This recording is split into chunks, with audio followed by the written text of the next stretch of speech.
how my live streaming is. Just checking to see. Alright. Live streaming is. Alright. Just checking to see. Alright.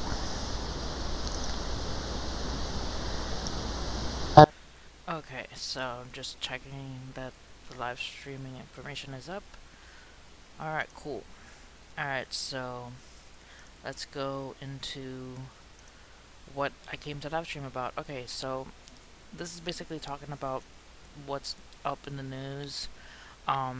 Basically about coronavirus, about the weather, food supply, prepper supplies.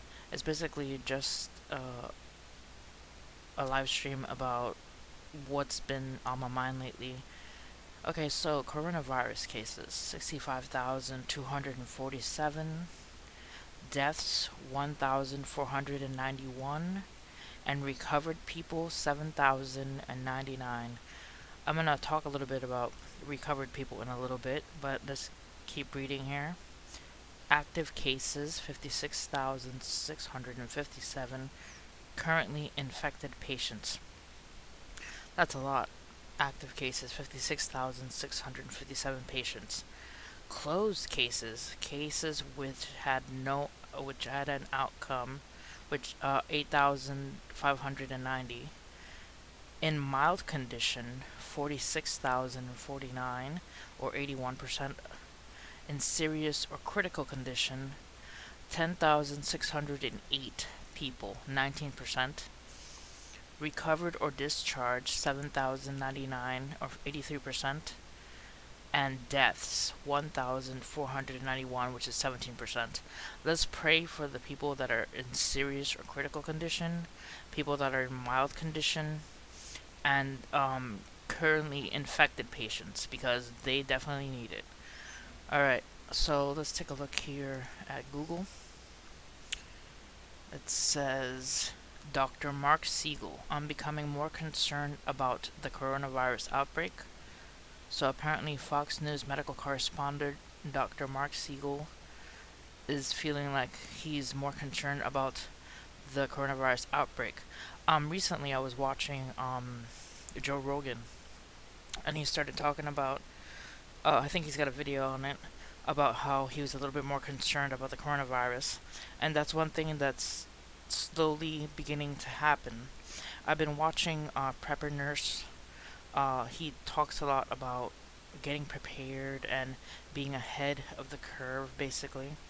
And that's one thing that I will encourage my viewers to do, is to get prepped just in case. I pretty much always endorse getting prepped for hurricanes, and whenever there's tornado season coming around, I talk a lot about getting the food you need, getting candles, getting water, getting food for your pets, taking care of the elderly or children around you.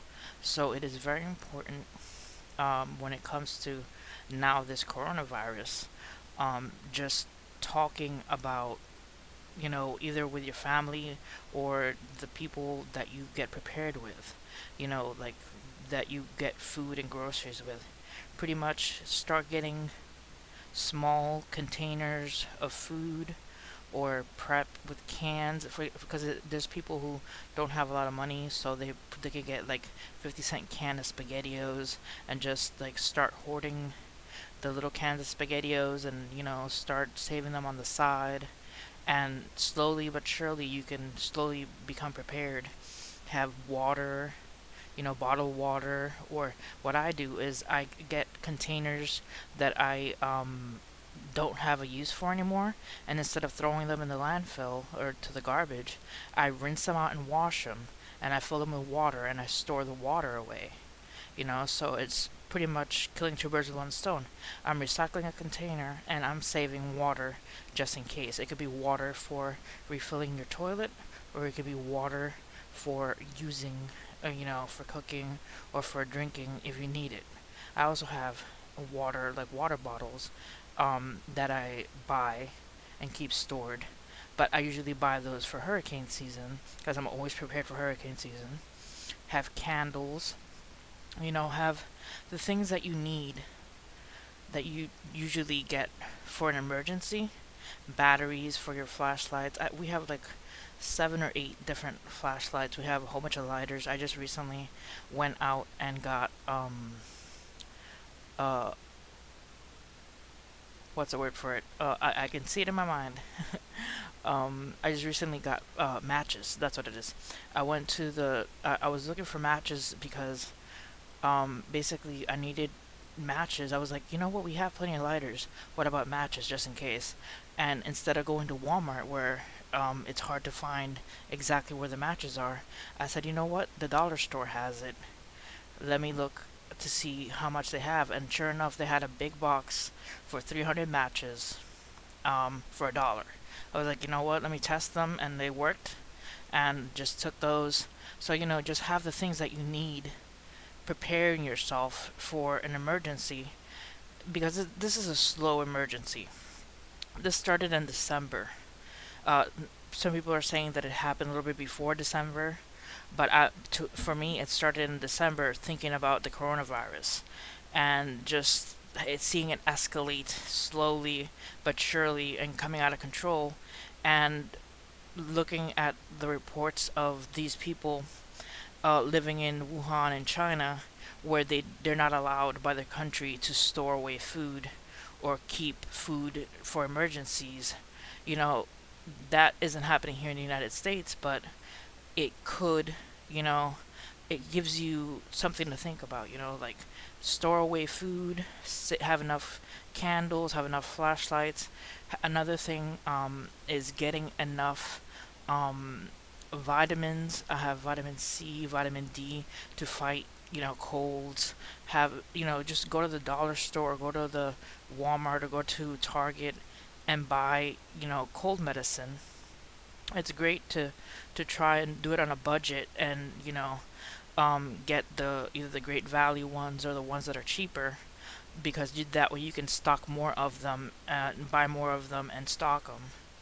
Also, getting toilet paper, getting like the things you need, because the things that are happening right now in this country and in this world basically right now because of the coronavirus is people are going to be panicking, and that's the thing that I don't want you guys to do. I don't want you guys to panic.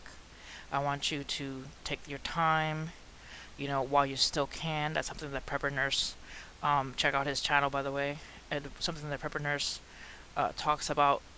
While you still can, get the supplies you need, the dog food you need, the cat food you need. Get your candles, get your canned foods, get bags of rice, which last a long time, beans, corn, things in cans or things that you can store away and squirrel away, and basically just slowly build up, just in case you need to either have a bug up bag or have a, for emergencies, shelter in place, which is something that I wanted to talk about. But let's take a look at some of these articles here. It says China expands chaotic dragnet in coronavirus crackdown. I don't know if you can see it here. Let me see if I can zoom this in better. They have like a little tent here of a building, and they pretty much just now they ask for your ID, and they pretty much desanitize you, and then they allow you to enter your building if you live somewhere. So that's something that they're doing that I saw recently. Let's see here. Philippines florist sells coronavirus prevention bouquets for Valentine's Day. That's something interesting. A florist in the Philippines is selling a special Valentine's Day bouquet that says, "I love you, please don't get the coronavirus." Well, that's an interesting, that's a sign of the time right there, telling you not to get the coronavirus in a bouquet for Valentine's Day. Also here, 2 Russians escaped coronavirus quarantine. One jumped out the window.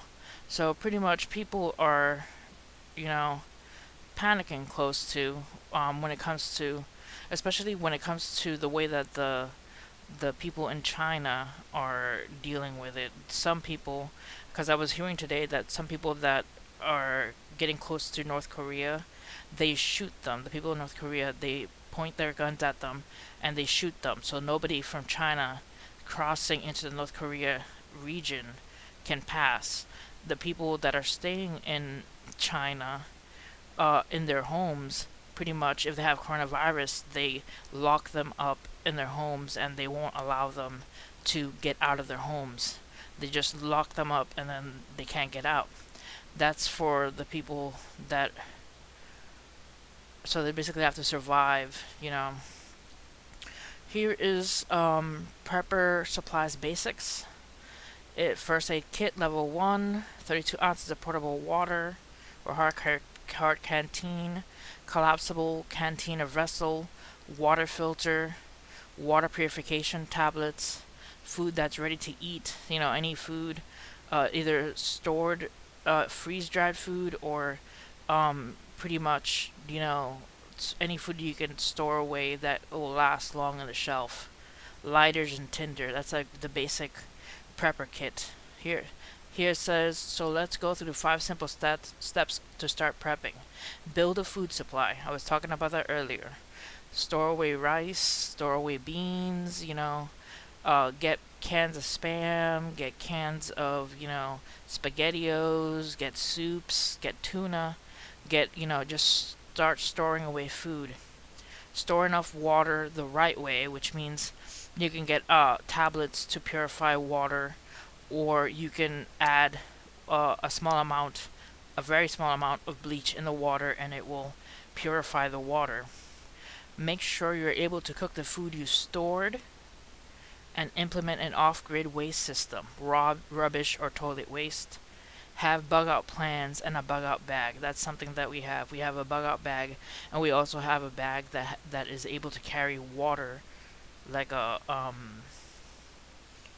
long like it's like a longish bag that holds water and has straws that comes out the top just for emergency water carrying. So that's something that I just wanted to share with you guys, you know. Prep, you know, basically have enough food for emergencies, have enough food for your pets, store away things for emergencies. Because the coronavirus is serious. 65,247 cases, 1,491 deaths, 7,099 recovered. Serious or critical 10,608 people, and mild condition 46,049. You know, that's serious for those people that are going through it in China, but you have to be prepared for the United, you know, for it coming in the United States just in case, you know, it happening here. Okay, let's take a look now at bombogenesis. Alright, bombogenesis, big storms, strong winds, heavy rain. A bomb cyclone storm Dennis could rival. Alright, let's take a look at this one. Bomb cyclone storm Dennis could rival some of the most intense North Atlantic storms on record. So apparently there's a storm happening. There's been storms happening in between Greenland and Iceland and parts of England that's coming from the area of the United States and traveling towards England and causing storms there. Alright. Let's mute this. Okay. Alright, Storm Dennis will bring strong winds and heavy rain to the northwest Europe this weekend. It is likely to undergo bombogenesis, indicative of a rapid, strengthening, powerful storm. Dennis could rival some of the most intense North Atlantic storms in terms of lowest sea level pressure. A new powerful storm will take aim at northwestern Europe this weekend, just days after Storm Sierra pounded several countries with high winds and torrential rain and killed at least 8 people. Storm Dennis was named by the UK Met Office on Tuesday. Computer forecast models predict this low-pressure system will intensify rapidly as it moves across the North Atlantic Ocean through Saturday, likely becoming a bomb cyclone. A bomb cyclone is a term used when a low pressure system undergoes bombogenesis, meaning its central pressure drops by at least 24 millibars within 24 hours, a sign of rapid strengthening. A forecast guidance suggests the central pressure of Storm Dennis will likely drop below 930 millibars when it is south of Iceland by Friday or Saturday. The lower the pressure, the more intense the storm, increasing the likelihood of strong winds. So this is pretty much my bread and butter right here. When it comes to storms and weather, I pretty much usually most of the year cover the hurricane season. I cover, storms, tornadoes coming across. I also cover news about, like the coronavirus, earthquakes, flooding, all these things happening. But I just wanted to bring to the foreground the coronavirus, being prepped for it. And then now I'm talking about bombogenesis because the coronavirus pretty much covers the world in the sense of people being prepared for it. It's always good to be prepared for hurricane season, always good to be prepared for emergencies, earthquakes, you never know. And then now coronavirus, so it's something to be good to be prepped for. Alright, also, it is Extreme Solution verifies Dennis would rank one of the most intense North Atlantic storms on record, according to the Weather Underground weather historian Christopher Burt and British weather historian Stephen Burt. The all-time lowest pressure for the record of a North Atlantic storm is 913 millibars. The lower the millibars go, the stronger the storm. Okay, set in January of 1993 near Scotland's Shetland Islands. This historic storm broke apart the super oil tanker Brayer and the rocky shoal of the Shetland Islands, causing a massive oil spill, Burt noted. The table below lists some of the notable examples of very intense North Atlantic storms in terms of lowest sea level pressure. Storm Dennis could be among the most intense storms if its central pressure drops into the 920s or 910 millibars. The lower the millibars are, this is 925 millibars. This is December 4th record for 1929. The lower the millibars are, the stronger. 913 millibar record in January 11th, 1993. So, the stronger the storm becomes with the millibars. Let's take a look at windy.com. And this is the storm right now above in the Atlantic. As you see here, the swirling patterns here, but it's pretty much gonna drop in millibars, and it's gonna affect the England area. Alright, let's take a look closely here. Next 5 days snow forecast. Let's open that window and show you guys that. Here's the next 5 days where the snow is supposed to be.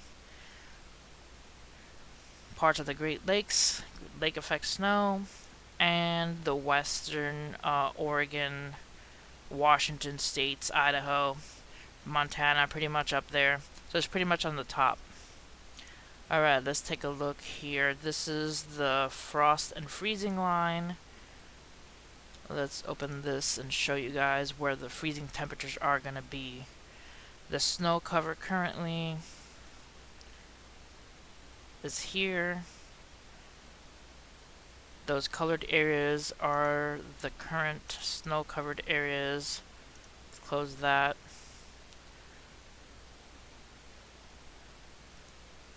Let's see if the frost and freezing line opens. Okay, so this is the freezing line. This is the line where pretty much if it reaches these colors, the purplish blues, it's below freezing or close to freezing. So we got parts of Arkansas, Texas, Oklahoma, Tennessee, and then going up into the northeast, and then parts of Arizona, New Mexico, California, parts of Oregon and Washington. So it pretty much is mostly toward the west and central part of the country. Alright. So that's pretty much it. It's not a lot of severe weather right now. We're pretty much in a close to quiet spot when it comes to severe weather. It was raining the past couple of days here in the East Coast. but not much. Alright, let's see if I find. Here we go. The dust map. This is something I cover when I talk about the hurricane season a lot. The Saharan dust layer. So it's pretty much coming off of Africa and affecting most of South America and parts of the Yucatan Peninsula, parts of Cuba, a little bit of Dominican Republic, and a little bit offshore of Florida. So it's not a lot. Alright. And food supply.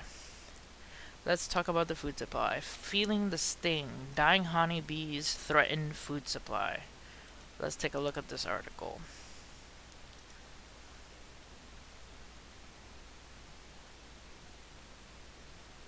If it wants to open. Here we go. Feeling the sting. Dying honeybees threaten food supply. University of Florida scientist reveals biggest threat and what's being done to save the pollinators. Jacksonville, Florida. Honeybees affect a lot more than food than honey. More than food than honey. They play a big role in the world's food supply, but their population keeps shrinking. This makes it harder for crops. This makes it harder for crops to get pollinated, which makes it more expensive for those foods to get on your dinner table. So we started investigating what's killing off the honeybees. Well, there's a lot of different factors. Talking to experts who work with bees, they say the biggest threat to the population is actually microscopic. There's a type of mite called the Vera destructor that's made its way to the United States from Asia in the 1980s. No one knows exactly how they got here, but the mites are now killing off huge amounts of the honeybees used to pollinate crops. I know in Louisiana this year they had 60% die off, and they really don't know why, said Bo Sturck, a master craftsman beekeeper in St. Augustine. Stern warned that the death of bees is a huge threat to the world food supply because they pollinate so much. All of our fruits and vegetables, basically. We figure a third of our food sources have to be pollinated. We don't have very large food range when you think about it. There are about 110 different foods that you focus on, he added. So that's serious when it comes to the possibility of our food supply being affected by these bees not making it, and because of the weather and all the things attacking them. Okay. Let's see what else. Your grocery store may not be doing enough to notify you about potentially dangerous food recalls. Consumers have a right to know about food recalls to protect. Okay. Let's see what else. Coronavirus disrupts China meat imports, food supply during pork shortage. Let's read that.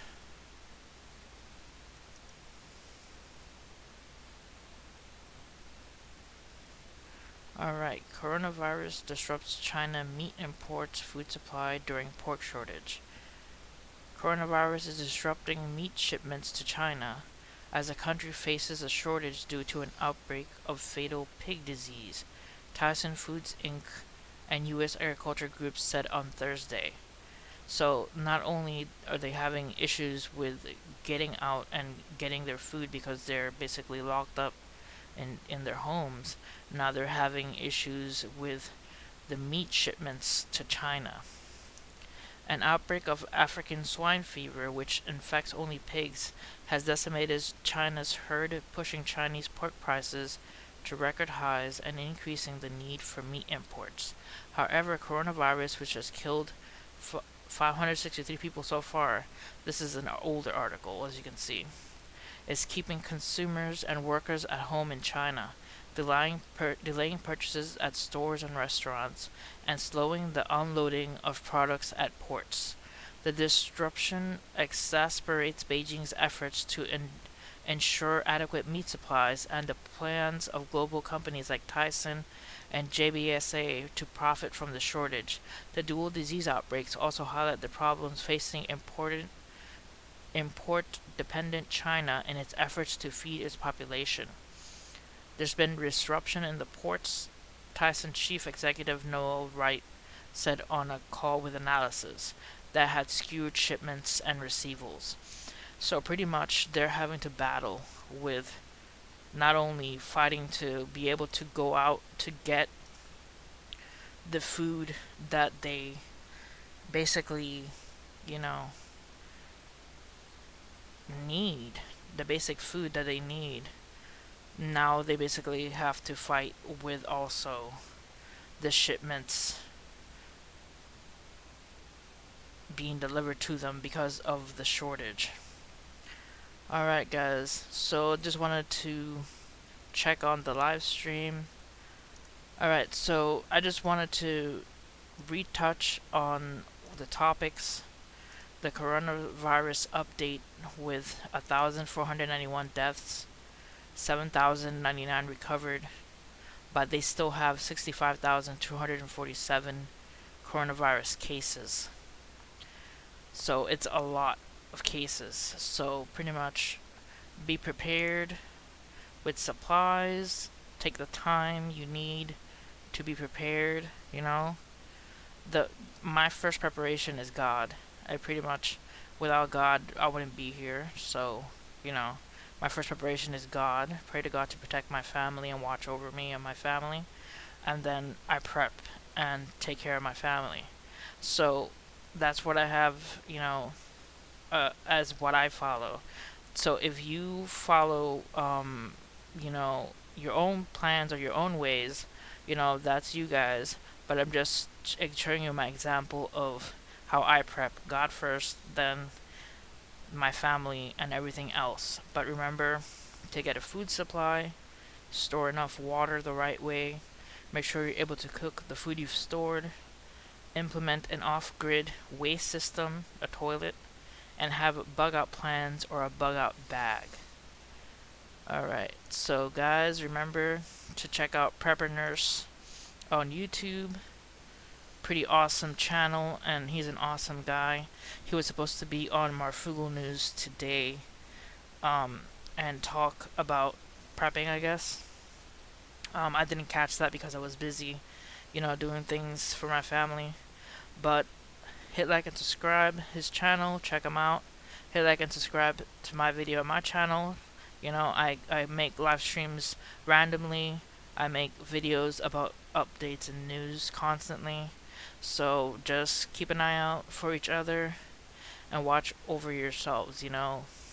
Be prepared is better than not being prepared, and the SHTF hitting the fan, you know, the chaos